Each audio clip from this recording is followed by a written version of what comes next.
Given the fact that it was the DCI and it was a memorandum, a piece of paper, and given that former DCI Deutsch said that he thought that responsibility should go to the National Security Council, in retrospect, should there have been something else coming, especially after 1998 and the embassy bombings? Should it have elevated to a different set of actors? Should it have been through a different set of policy directives?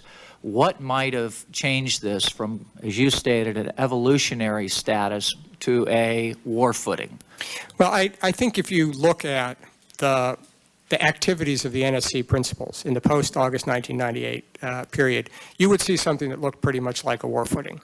And particularly in the period in 1999, as we became concerned with the millennium, there were practically daily conversations by the NSC principals about this problem. And certainly in the fall of 1999, there were daily and sometimes multiple times a day meetings of the NSC principals about this. So I think at the highest levels, there was a recognition that this was a challenge, the likes of which we had not seen in a very long time, because even during the height of the Cold War, this was not a kind of a tactical day-to-day crisis, with the exception of periods like the Cuban Missile Crisis or the Berlin Crisis.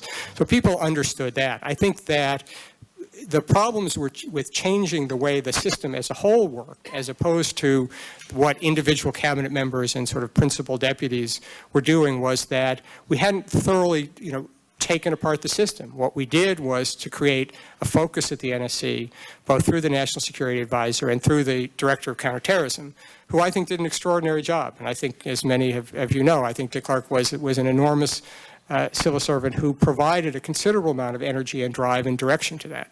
But I think that what is clear, and clearly what I've advocated here, is that we tried to work it through an existing system. We made changes in PDD 62, but we still relied on the lead agency concept, and we still weren't able to deal with the two barriers that I talked about, which was the divide between foreign and domestic, and the divide between law enforcement and intelligence. We had endless discussions with the FBI and the Justice Department about how to solve these problems. But without, I think, direction, not only from the President, but also from Congress and from leading voices such as the Commission, I think that the public support for the kind of changes that are needed now is possible. But that's why we have to, I think, have the kind of leadership that you all can show in making that happen.